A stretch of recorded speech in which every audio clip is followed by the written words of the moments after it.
ए सोजर थकजी पेगी आओ मानक भुख ॾाढी लगी है यार। ए अॼु काकी अलाने जे हथनि जी मांदी खाईंदासीं न पंहिंजी समूरू बुख बि लही वेंदियूं।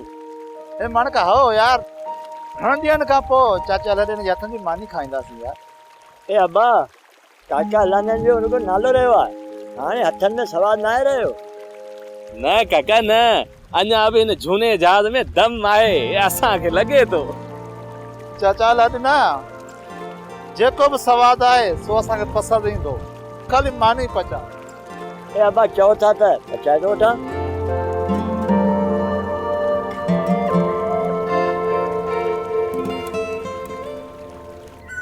मानक पीउ हिकु ॻाल्हि चवां? हा चओ। आऊं अॼु अधी रहीमा वारनि ॾे वई हुयसि राजा जे संग जे लाइ। पोइ रहीमा कुझु चयो? रहीमा चयो त अलाह ॾिनो वापसि अचे त पोइ तव्हांखे वर्दी ॾींदासीं। तूं बि तकड़ी लाॾी आहीं, अलाह न अचे हा त पोइ पाण गॾिजी ॿई हलूं हा। ऐं हा मर्दनि जी ॿी ॻाल्हि आहे, असीं ज़ाइफ़ा ज़ात पंहिंजे अंदर जो हाल ओरे वठंदियूं आहियूं। भला पोइ रहीमा जी तुंहिंजे अंदर जी का ॻाल्हि सुणाई लॻी? अधी रहीमा पाण खां ॾाढी ख़ुशि आहे, असली कपिड़नि में मापे ई कोन पई। ऐं राजा बि ख़ुशि? राजा खे सभु ख़बर आहे ऐं हू पंहिंजे घर में ॾाढी ख़ुशि आहे। अलाह चङाई कंदो।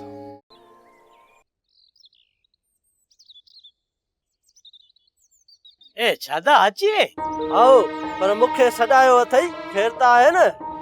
ए शादा ख़ैर आहे ख़ैर। तोखां इहो पुछणो हुयो, शिकार बिकार आहे या माठी लॻियो पई आहे? ए पंहिंजे लाइ सदाई शिकार आहे, हुकुम कर तोखे छा थो खपे?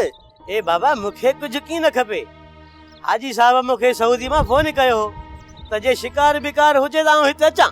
हाजी साहब खे चओ भले अचे, हाजी साहब ला शिकार खोड़, जिथे चवंदो जहिड़ो चवंदो ओड़ो हाजी साहब खे पखी फासाए ॾींदुसि।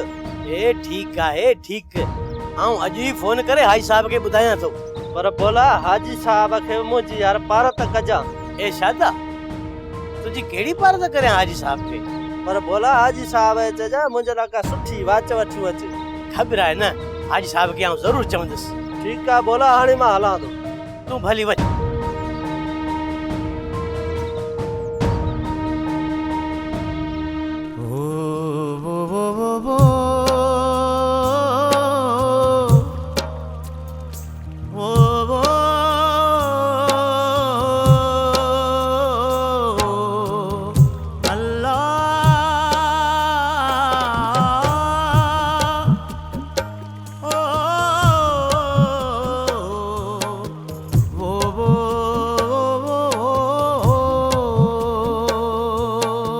हाणे ड्रामा सीरियल पाणी ऐं प्रीत जा तमाम एपिसोड्स ॾिसो HD क्वालिटी में।